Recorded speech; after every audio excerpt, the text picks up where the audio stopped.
South China Morning Post, 16th of March 2024, China intends to reduce its iron ore reliance on Brazil and Australia.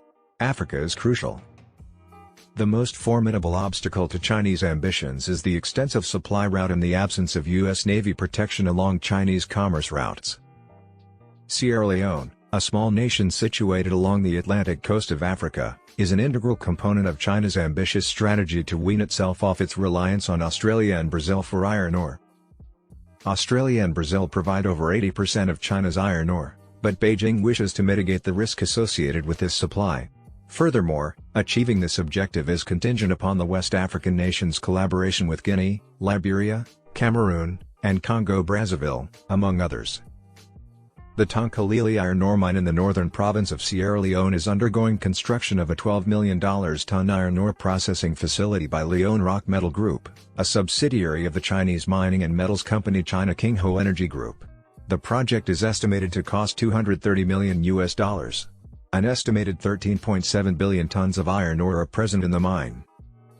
In the interim, Chinese investors and the British-Australian mining behemoth Rio Tinto are on track to export their first ore from the Simandou mine in neighbouring Guinea next year, following 27 years of failure. Simandou is the largest undeveloped deposit of high-grade iron ore known to humanity. This occurred after the National Transitional Council, the Parliament of Guinea, voted to endorse legislation ratifying a $20 billion agreement. The agreement stipulates the construction of a railway and port in addition to the exploitation of iron ore.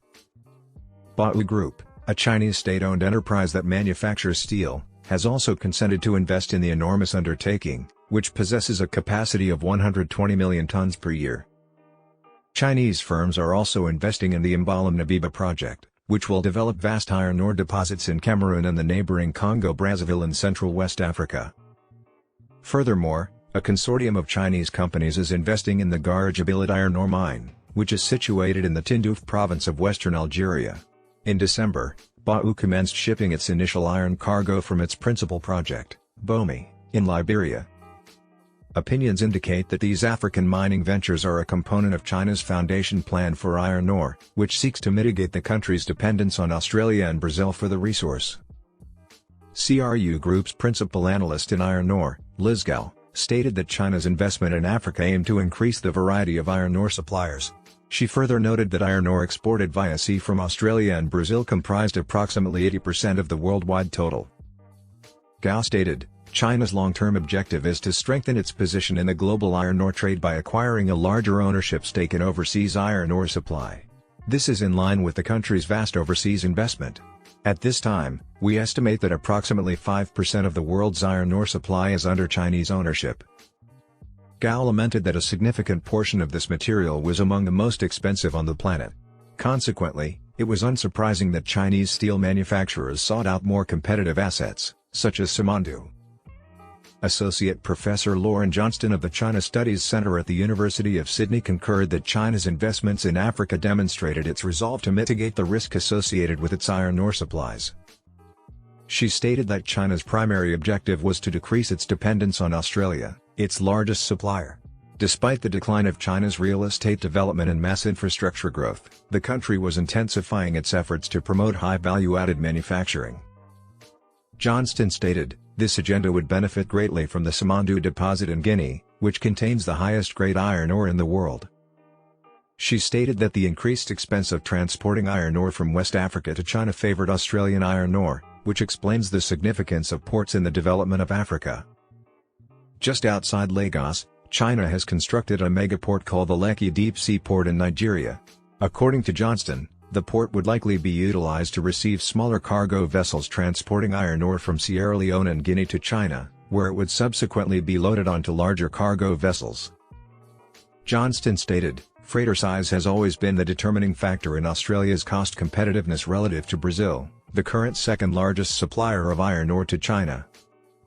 According to Gao of CRU Group, bringing these products to market was expensive due to the risks associated with investing in infrastructure, including inland transport and port facilities, and the comparatively limited access to electricity and power. Consequently, Chinese investors and other entities were compelled to finance the expansion of ports, electrical lines, and railways.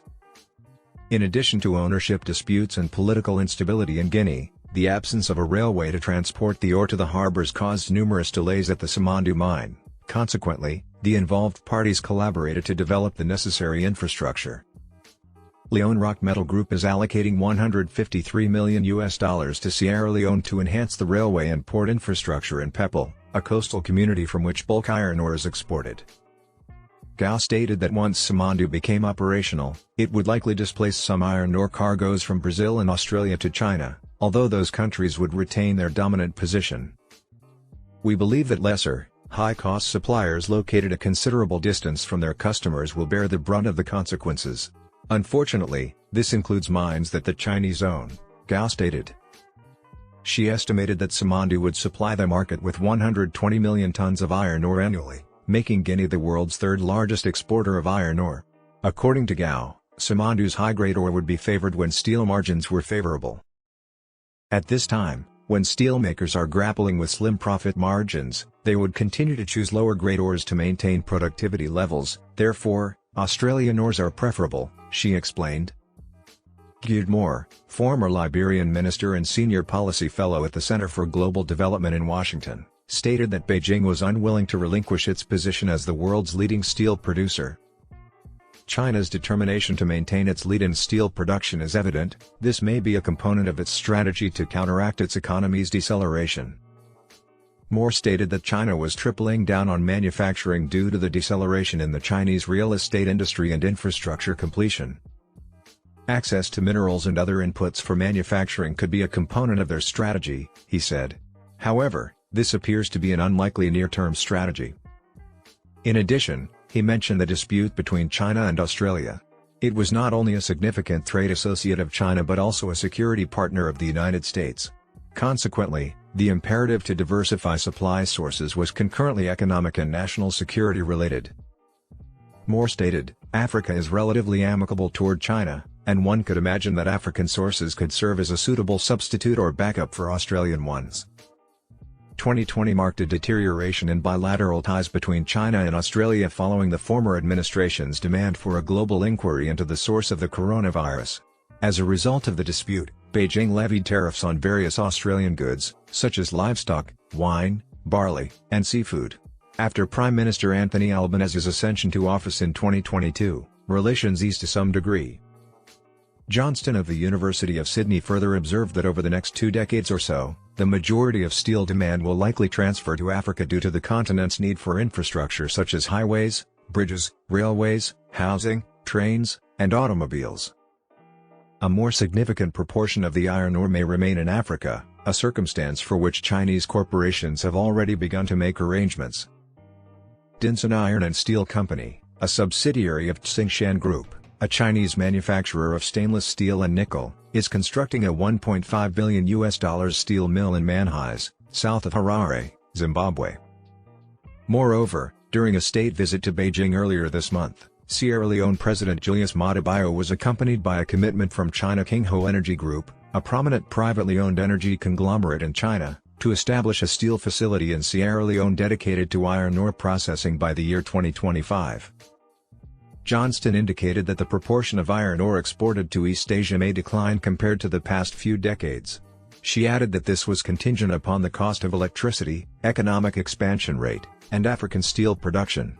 This explains the dam construction in Guinea and Ivory Coast, as well as the investments in electricity projects in Sierra Leone.